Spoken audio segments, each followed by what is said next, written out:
Two sisters take a DNA test for fun, but when the results link them to a decades-old crime, their family's darkest secrets come crashing to the surface. What they uncover will change their lives forever. The air in the attic was thick with the scent of old wood and forgotten memories.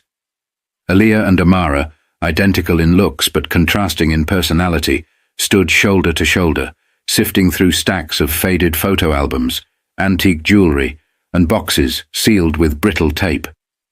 They'd promised their mum to clean out the attic after their grandmother's passing, a task they'd been putting off for weeks. "Hey, look at this," Amara called out, holding up a small, unassuming box with the words "Ancestry Journey" printed on it. The kit looked untouched, tucked away beneath a stack of their grandmother's journals. Aaliyah tilted her head, intrigued. A DNA test. Did Grandma ever mention wanting to do one of these? Nope. Looks like she never got around to it, Amara replied, already opening the box. Inside were 2 sealed vials, an instruction sheet, and prepaid envelopes. Aaliyah smirked. Well, maybe we can finish what she started. It could be fun, right? See if there's anything cool in our family history. The twins couldn't have been more different in how they approached things.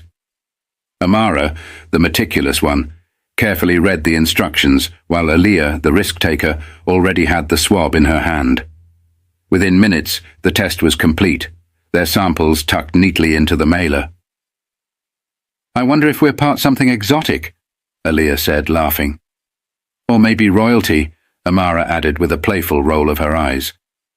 Neither could have imagined how much those swabs would disrupt their lives. 2 weeks later, the email came in. Aaliyah checked it first, her face lighting up with curiosity. Amara leaned over her sister's shoulder as they navigated the results. The first page was predictable, a mix of African and European ancestry. But then there was an alert. Significant findings. Please consult a specialist.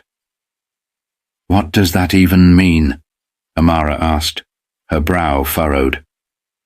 "I don't know," Aaliyah said, staring at the screen.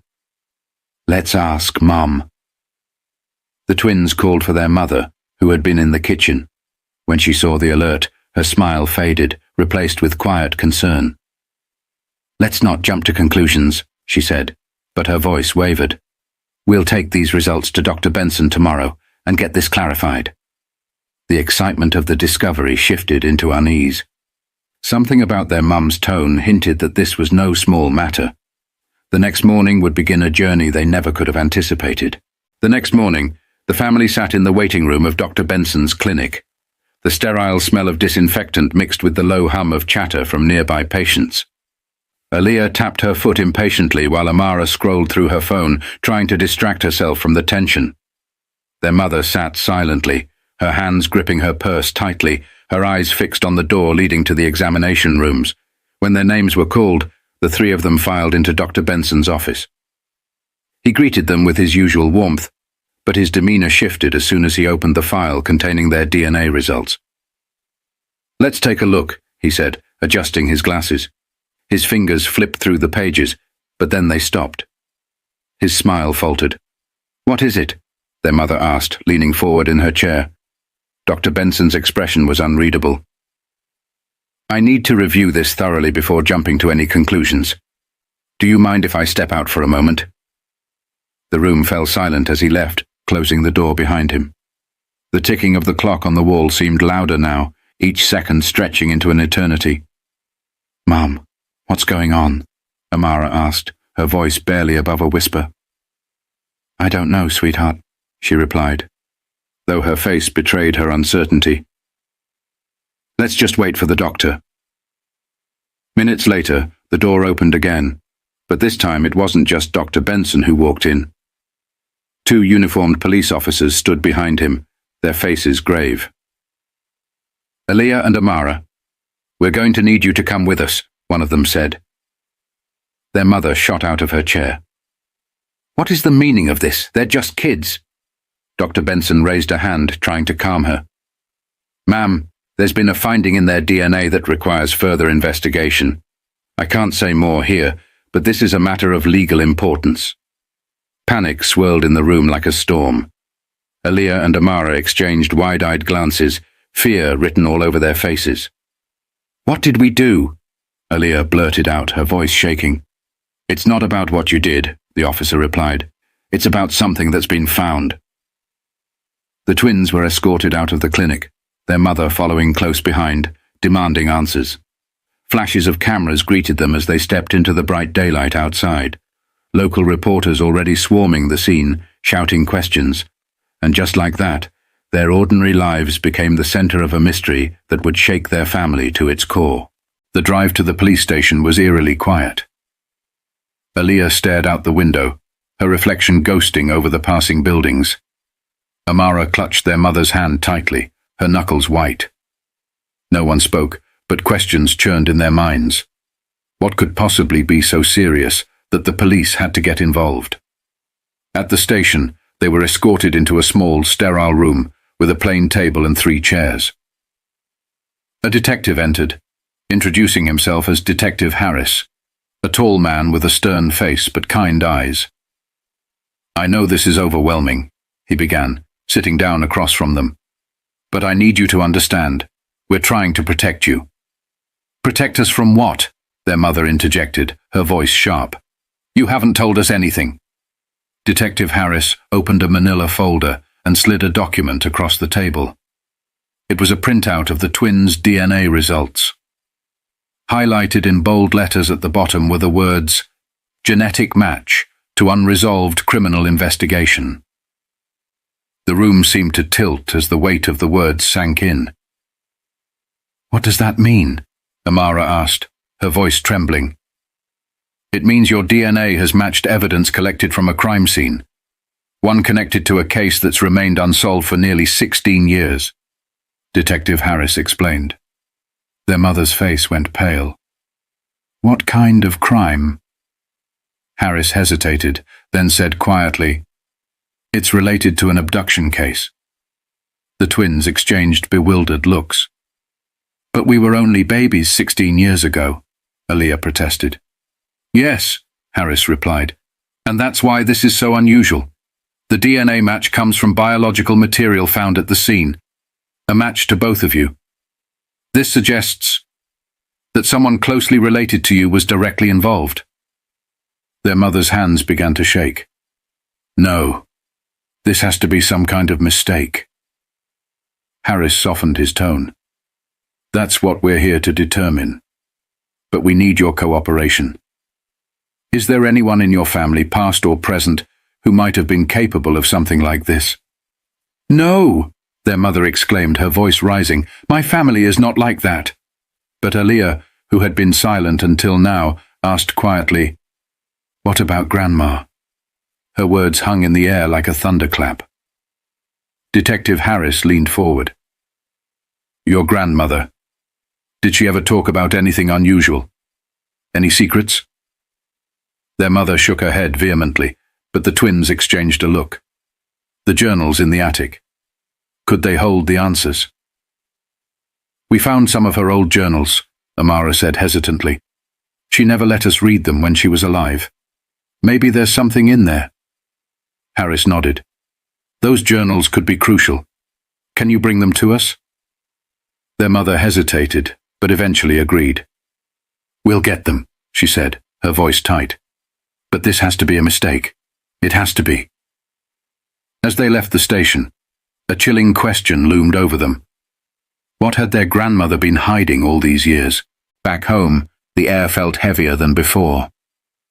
The family gathered in the living room, the box of journals from the attic placed on the coffee table like a time bomb waiting to go off. Aaliyah and Amara exchanged a hesitant glance before opening the first book. The faded handwriting was familiar, delicate yet firm, the same way their grandmother spoke when she was alive. The entries started innocently enough. Notes about family recipes, neighborhood gossip, and fond memories. But as they moved deeper into the journals, the tone shifted. "Listen to this," Amara said, her voice tight. She read aloud. "The night it happened, I couldn't sleep. I heard the car pull up, and I knew something wasn't right. But when I saw the package left at the door, my heart stopped.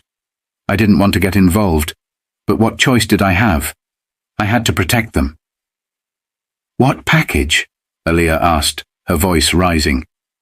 Their mother leaned forward, her hands trembling. "Keep reading," Amara continued, flipping to a later entry. "They're safe now, but I can't stop thinking about that night. Every time I look at them, I wonder if they'll ever find out. I'm taking this secret to my grave." The room fell silent. "Them," Aaliyah repeated. "She's talking about us." Their mother's face crumpled. No, this doesn't make sense." The twins kept reading, uncovering fragmented details of a night their grandmother had deliberately kept hidden. She described a car pulling up to her house late at night, a man leaving behind an infant carrier. There were no names, no explanations, only cryptic references to fear, guilt, and a promise to protect. "Do you think we were adopted?" Amara asked, her voice breaking. Their mother buried her face in her hands. "I don't know. I thought you were mine. I never questioned it." Then they found it, a single envelope taped to the back of one of the journals. Inside were 2 birth certificates. "Look," Aaliyah said, pointing to the names of the parents. The mother's name was listed as unknown, but the father's name sent a shiver down their spines. It was a name neither of them recognized, but Detective Harris did. When they returned to the station with the journals and certificates, he froze at the sight of it. This man was the prime suspect in the abduction case, Harris said grimly. He vanished years ago. If this is connected, it could explain everything. The revelation was too much to process. The twins weren't just tied to an unsolved case. They were the case. "But why would someone leave us at Grandma's house?" Aaliyah asked. "That's what we need to find out," Harris said. "But it seems your grandmother knew more than she let on. She might have been protecting you from something, or someone." With more questions than answers, the family had no choice but to confront a past that refused to stay buried. The following days were a blur of confusion and discovery. Detective Harris began piecing together the fragmented clues, while Aaliyah and Amara pored over their grandmother's journals. The deeper they dug, the darker the picture became. One entry stood out. "He came back, looking for them. I lied. I said I didn't know where they were. He threatened me, said he'd return. I have to keep them safe." Amara's voice trembled as she read the words aloud. "Who's he? And why would he come after us?" Their mother sat silently, clutching her mug of coffee as if it were the only thing grounding her. "Your grandmother was always protective," she said, her voice distant. "But I thought it was just her way. I never imagined she was hiding something like this." Detective Harris soon confirmed what the journals hinted at. The man listed on the birth certificates was a known associate of a human trafficking ring that had operated in the area years ago. The case had gone cold after his disappearance, but the DNA evidence from the twins had reignited the investigation. "What if he's still out there?" Aaliyah asked one evening, her voice barely above a whisper. The thought sent a chill through the room. Harris had no definitive answers, but assured them that every resource was being deployed to find the truth. Meanwhile, the twins struggled with their own questions about identity and belonging. "Does this mean Grandma saved us?" Amara wondered aloud one night. "Maybe," Aaliyah replied. "But it also means she knew we weren't hers, and Mom didn't know either." Their mother, overhearing, stepped into the room. "You're mine," she said firmly, her voice breaking. "No matter what those papers say, no matter where you came from, you are my daughters. That hasn't changed, and it never will." Her words offered comfort, but they didn't erase the unease that lingered in the background. The twins continued to feel like pieces of a puzzle that didn't quite fit together. The investigation uncovered more unsettling truths. Their biological father had been a fugitive for years, accused of crimes far beyond the abduction. But the question that haunted the family most was why the twins had been left at their grandmother's doorstep. One final journal entry provided a clue. He said they were in danger. He begged me to take them, swore it was the only way to save their lives. I didn't believe him, but when I saw the look in his eyes, I couldn't say no. I don't know what he's running from, but I know I'll protect them with everything I have. It was both a revelation and a heartbreak. Their biological father, a man whose crimes made him a monster in the eyes of the world, had also been the one to ensure their safety. The answers brought clarity, but they also left scars, questions about forgiveness, legacy, and the weight of choices made in desperate circumstances. In the weeks that followed, life slowly began to return to a fragile sense of normalcy. The media frenzy died down, though whispers of the case still lingered in the community. Detective Harris kept the family updated, but the trail of their biological father had gone cold once again. Despite the unanswered questions, Aaliyah and Amara felt a strange sense of closure. Their grandmother had kept them safe at a great personal cost, and their mother's unwavering love had given them the foundation to face these revelations with strength. One evening, as they sat together on the porch, the twins reflected on everything they had learned. "Grandma did what she thought was right," Amara said quietly, staring at the setting sun. "She protected us, even if it meant keeping secrets. She gave us a chance at a life we might not have had otherwise," Aaliyah added. "And Mom, she's been our rock through all of this. No DNA test can change that." Their mother, sitting between them, placed an arm around each of their shoulders. "Family isn't just about blood," she said. "It's about the people who stand by you, who fight for you, and who love you unconditionally. That's what your grandmother believed, and that's what I believe too." The twins nodded, finding comfort in her words. Though their journey had been filled with shock, fear, and uncertainty, it had also brought them closer as a family. They had faced their past together and come out stronger on the other side. As the sun dipped below the horizon, their mother spoke again. "Remember this. No matter where you come from, it's the choices you make that define who you are. Never let anyone else decide that for you." The twins smiled, feeling a newfound sense of identity and purpose. Their story wasn't just one of mystery and fear. It was one of resilience, love, and the power of family to overcome even the darkest truths. If you've ever faced challenges that made you question who you are, remember that your strength lies in the love and support of those around you. Share this story with someone who might need it, and don't forget to subscribe for more stories that inspire and connect us all.